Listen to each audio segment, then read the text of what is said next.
नमस्कार, आप देख रहे हैं A to Z crime news और मैं हूं आपके साथ विशाल शर्मा। बीते दिन शाम के करीब 4 बजे के आसपास हापुड़ के श्रीमती कमला अग्रवाल स्कूल के अंदर से काफी मात्रा में धुआं उठता हुआ देखा गया, जो काफी हद तक फैला हुआ था। जिसको देखकर आसपास के लोग स्कूल में गए तो पाया कि स्कूल के अंदर एक काफी बड़े गड्ढे में बहुत सारे कूड़े के ढेर में आग लगा रखी थी।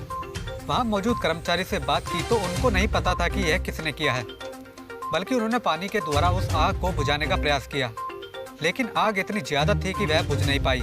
उस आग के धुएं के गुब्बार के कारण सभी मोहल्ला निवासी व सभी छोटे बच्चे सांस लेने में दिक्कत, आंखों में जलन, खांसी की शिकायत महसूस कर रहे थे, जिसके कारण स्थानीय प्रशासन को अवगत कराया गया, जिस पर स्थानीय प्रशासन ने तुरंत कार्रवाई करते हुए आग बुझाने के लिए फायर ब्रिगेड को भेजा। तब फायर ब्रिगेड ने आकर काफी मशक्कत के बाद उस आग पर काबू पाया। हापुड़ से मुरलीधर शर्मा की रिपोर्ट। सर, मेरा नाम रवि जैन है। हाँ, तो क्या मैटर है भाई साहब? मैं सर गंगापुरा निवासी हूँ। जब मैं अपनी जॉब से वापस आया था तो देखा तो यहाँ सारे में बहुत धुआं हो रखा था और सांस लेने में बहुत तकलीफ थी। पहले तो ये समझ में आया कि शायद कोहरा है, लेकिन ये कोहरा नहीं था। तो हमने अपने नज़दीक में देखा तो यहाँ पे बुरी तरीके से आग लगी हुई थी, जो कि एक गड्ढे में कमला अग्रवाल स्कूल के अंदर वहाँ के कर्मचारियों ने उस कूड़े में आग लगाई थी। पराली पूरा धुआं था, सारे में बहुत बुरी तरह सांस लेने में बहुत तकलीफ थी। मैंने यहाँ आके पूछा, चौकीदार साहब थे, उन्होंने कहा कि जो सुबह की शिफ्ट का जो चौकीदार था या जो वन विभाग वाले आदमी थे वो यहाँ पे लगा के चले गए कूड़े में आग। तो पहली बार हुआ है या पहले भी हो चुका है ऐसा? पहले भी हो चुका है, लेकिन पहले आग इतनी धुआं इतना ज़्यादा नहीं होता था, वो कम था, लेकिन आज बहुत ही धुआं था। और हम सभी यहाँ इकट्ठे इसीलिए हुए कि ताकि इस आग को बुझाया जा सके। लेकिन जो चौकीदार जो पहले थे उन्होंने खूब इस पर कोशिश करी, पानी गिरा, लेकिन वो आग नहीं काबू। तो ये जो पानी बुझाने की गाड़ी आई है, किसने बुलवाया इसे? ये सर हमने ही फ़ोन किया है इसको, क्या नाम है, इस पे हेल्पलाइन नंबर पे। तब उन्होंने पूछा कहाँ पे है, तब ये यहाँ पे आई, तब जाके वो इस कार्यक्रम में लगी हुई है कि इसको बुझाने का कार्यक्रम कर रही है। और आँखों में आपका नाम? मेरा नाम जी आकाश है, मैं भी गंगापुरा निवासी हूँ। शाम के टाइम पे हर 5 या 6 दिन इनका यही काम हो जाता है कि पराली जला के बैठ जाते हैं, जिससे छोटे बच्चे सांस लेने में परेशानी हो जाती है, धुआं आँखों में लगता है तो जलन होती है। सामने ही नज़दीक में ही आपका एक अस्पताल भी है जिसका थरतानी हॉस्पिटल है, वहाँ भी दमे के भी पेशेंट आते हैं और भी है, बहुत सारी समस्याएं हैं, जिसका कारण सिर्फ और सिर्फ। तो ये बताइए आकाश जी, जब ऐसा दूसरे तीसरे दिन ये लोग करते हैं तो आपने मोहल्ले वालों ने मिलकर जिलाधिकारी को ज्ञापन देने की? पहले कम मात्रा में ही करते थे, उसके बाद जब हम आते थे कि चलो पड़ोस का मामला है, पड़ोस गंदा ना हो, इसलिए हम पहले ही इनको थोड़ा बहुत बोल के चले जाते थे, लेकिन ये बाज नहीं आ रहे हैं। आपका नाम जी?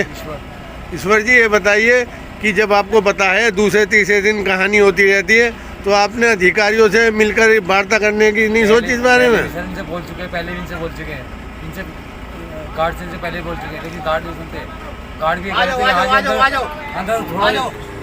राजेंद्र सागर है जी। ये मेरा नाम राजेंद्र सागर है। आए दिन यहाँ इस तरीके की ये जो धुएं की जो ये होती रहती है, ये पास में जो है ये थरतानी का हार्ट का हॉस्पिटल है और उसके बराबर में पराग का हॉस्पिटल है। तो इन्होंने डॉक्टरों ने कभी शिकायत नहीं करी इस प्रणाली की? कई दफे शिकायत करी है, लेकिन ये आए दिन इस तरीके से होती रहती है। और ये तो क्या ऐसा तो नहीं है डॉक्टर न सोचते हो कि ऐसा होता रहे तो तुम्हारे यहाँ मरीज मरते रहे? वो तो अपने एसी में बैठ जाते हैं। बिल्कुल बिल्कुल बिल्कुल। यहाँ आम आदमी को पड़ती है ना, आम आदमी को परेशानी और आने वाले जो छोटे छोटे बच्चे उनको बहुत दिक्कतें होती है, बहुत ज्यादा। पढ़ने वाले बच्चे भी आते हैं, ट्यूशन पढ़ने वाले भी आते हैं। और हम तो यही कहते हैं सरकार से कि ये जो दोनों चीजें खत्ते जो है, ये खत्ते की जो बार बार जाड़े के टाइम के में सिलगाते हैं, वो धुआं फैलता है चारों तरफ, उससे सांस लेने में इतनी परेशानी पड़ती है कि निकलना बढ़ना बड़ा दुश्वार हो जाता है। जो तुम्हारे मोहल्ले वासी हैं, जैसे आप खड़े हैं, सारे इकट्ठे हो गए, जिलाधिकारी को ज्ञापन देंगे क्या? ज्ञापन भी देना पड़ा, डीएम साहब से भी। बहुत ज्यादा हमारे बच्चे ट्यूशन पढ़ने जाते हैं शाम में, वो कैसे आएंगे, कैसे वो करेंगे? देखो वो कितनी जैसे गाड़ी बुझा रही आग, देखो कितने धुआं फैल रहा था। अब देखो आप कितनी देर से मेहनत कर रहे हो, बताओ। मजबूरी में हमें पटवारी जी हमारे आए थे, पटवारी जी को रिपोर्ट करिए, पटवारी जी ने इतनी हमारी हेल्प करी, हम उनका बहुत शुक्रिया अदा करते हैं। उनका आर्थिक धन्यवाद है बेचारों का। पटवारी जी ने और छोटे मोटे बच्चों। आपका नाम क्या है मैडम? कमला।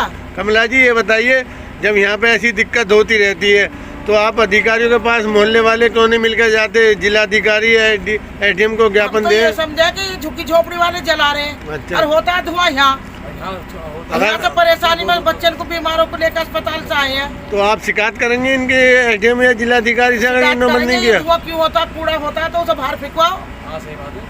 आपका नाम मैडम? शशि।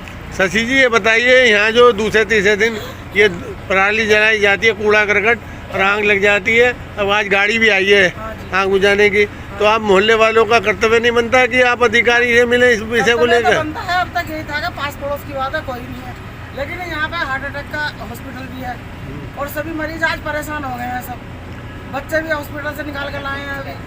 तो आप एक बार यहाँ पे आके कह भी गए, अगर पानी आज भी के है। बाद ऐसा हुआ तो क्या आप लोग जाएंगे अधिकारी से, जिलाधिकारी? सर हमें चाहे कुछ भी करना पड़े, हमें इस चीज को रोकना है। हमारे बच्चे आंखों पे इतना फर्क पड़ रहा है, बहुत ज्यादा। कहाँ तक इनको समझाए, 2 बार 3 बार कह के जाते हैं कि आप इस काम को मत करो। क्या नाम है आपका? मेरा नाम ललित जाटव है, गंगापुरी निवासी हूँ, ऑन रोड पे मेरा मकान है। हमें इतनी परेशानी पड़ रही है कि हम कहाँ तक इनको समझाए।